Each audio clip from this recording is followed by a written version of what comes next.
परमेश्वर के धन्य नाम की महिमा हो। प्रभात मनन के सत्र 2871 में आप सभी का बड़े प्रेम के साथ स्वागत करता हूं। आइए आज के मनन के लिए हम पढ़ते हैं प्रकाशित वाक्य अध्याय 9 पद 16 से लेकर 19 तक के भाग।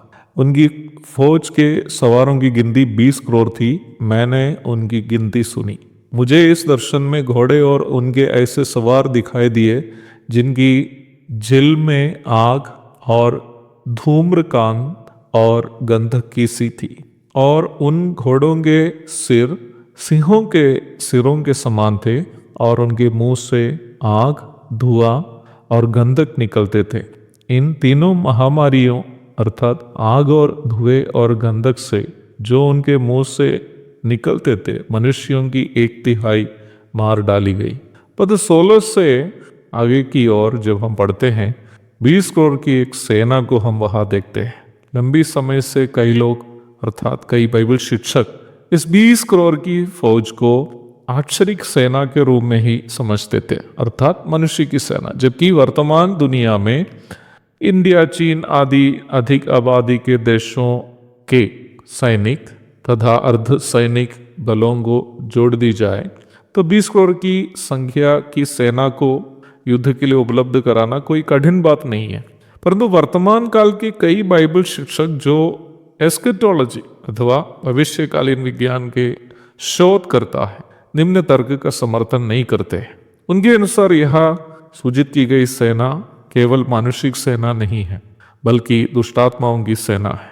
आपको याद होगी कि कल भी मैं ये बात सूचित की थी कि महाक्लेश काल एक ऐसा भयानक समय होगा जब शैतान की गतिविधियां उसके चरण सीमा पर होगी। अध्याय 9 के प्रथम पदों से हमें मिलने वाली सूचनाओं के अनुसार भी यहाँ 16वीं पद में सूचित की गई 20 करोड़ की फौज दुष्टात्माओं की सेना होने की ही संभावना है। तब एक अन्य संदेह होने की संभावना यह है कि घोड़े, उन पर सवार, आग, धुआं और गंधक इत्यादि जो हम यहाँ देखते हैं वे क्या है? क्या ये एक आश्चर्य युद्ध की सूचना हमें नहीं देती है? आग, धुआं, गंधक आदि होने के लिए युद्ध ही होने की जरूरी नहीं है। अन्य कई कारण से भी इन सारी बातें हो सकती हैं। आग लगने से, भूकंप, ज्वालामुखी, परमाणु विकिरण, विषैले हवाओं का फैलना आदि कई माध्यमों से भी आग, धुआं, गंधक आदि निकल सकते हैं। सन 1984 दिसंबर 3 तारीख को भोपाल के यूनियन कार्बाइड इंडिया लिमिटेड नामक कंपनी के फैक्ट्री से विषैले गैस फैलने से मारे गए लोगों की संख्या क्या आप जानते हैं कितनी थी? 5 लाख से अधिक थी। 26 अप्रैल 1986 को यूक्रेन के चेरनोबिल में परमाणु रिएक्टर में हुई गड़बड़ी से उत्पन्न परमाणु विकिरण से लंबे साल तक लगभग 1500 स्क्वायर किलोमीटर तक की दूरी के लोग थायराइड कैंसर से लेकर अन्य कई शारीरिक तथा मानसिक समस्याओं से परेशान थे। हजारों लोग इससे मारे भी गए। महाक्लेश काल में इस प्रकार की घटनाएं अधिक मात्रा में होने की संभावना इन पदों में हम देखते हैं। पद में घोड़ों के सिर को सिंह के समान दिखाया गया है, जो दुष्टात्माओं की हमला की तीव्रता को सूचित करती है। सांप की जैसी पूंछ जिससे लोगों को पीड़ा पहुंचती है। कपटतापूर्ण तरीके से शैतान और दुष्टात्माएं लोगों को विभिन्न विपत्तियों की ओर आकर्षित करके उन्हें दर्दनाक तरीके से मारने का संकेत को सूचित करती है। एक बात आपको मालूम होना चाहिए कि आज भी लोगों को लोभ लालच में हो, अन्य तरीके से हो, फंसा कर विपत्तियों की ओर ले चलने के लिए शैतान अपनाने वाले विभिन्न षड्यंत्र महाक्लेश काल से भिन्न नहीं है। धन का लोभ, शारीरिक अभिलाषाओं का लोभ, अधिकार का लोभ, दिखावा करने का लोभ आदि में फंसकर आज भी लोग अलग अलग शैतानी षड्यंत्रों का शिकार होकर बर्बाद हो रहे हैं। बस फर्क इतना ही है कि महाक्लेश काल में ये अधिक मात्रा में होगा। वर्तमान दुनिया की ओर देखिए, प्यार मोहब्बत के चक्कर में फंसकर जवान लोग बर्बाद हो रहे हैं। कुछ ही दिन के पूर्व वायरल हुई एक वीडियो आप भी शायद देखे होंगे। एक 21-22 वर्ष का लड़का रेलवे पटरी पर लेटा हुआ था। प्रभु की दया कहिए कि लोको पायलट दूर ही से उसे देखने के कारण ब्रेक लगाकर ट्रेन रोक दिया और उसकी जान बचाई।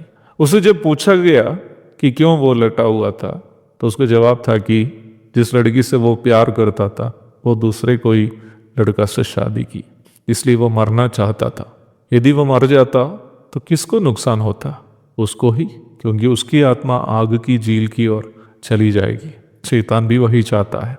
वचन से यदि आप बिलाम की शिक्षा नामक विषय का अध्ययन करेंगे तो आपको ये अवश्य मालूम हो जाएगा कि ये प्यार मोहब्बत वाली बातें जो अविवाहित जवानों के बीच आजकल बहुत ज़्यादा हो गई हैं, एक शैतानी षड्यंत्र है और दुष्ट आत्माओं की प्रेरणा से प्रेरित होकर वे ऐसे करते हैं।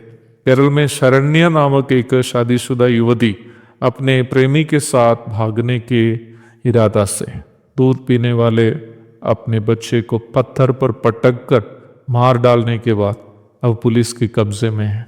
न बच्चा पास में है, न प्रेमी पास में है, न पति। पिछले दिन अदालत के सामने पुलिस के संग बैठने वाली शरण्या की वीडियो में ध्यान से देखा। उसकी आंखों से आंसू बह रहे थी। क्या कोई माँ प्रेमी के साथ भागने के लिए मासूम बच्चे की हत्या कर सकती है?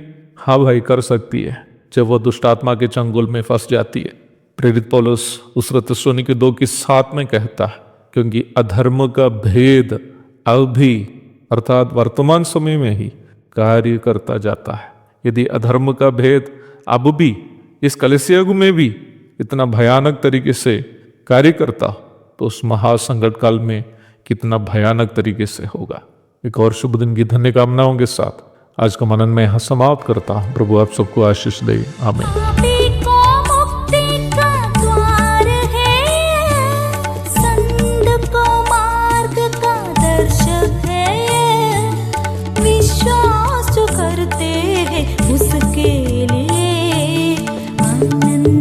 जीवन का साधन है ये है वचन, प्यारा वचन, यीशु मसीह का प्यारा वचन।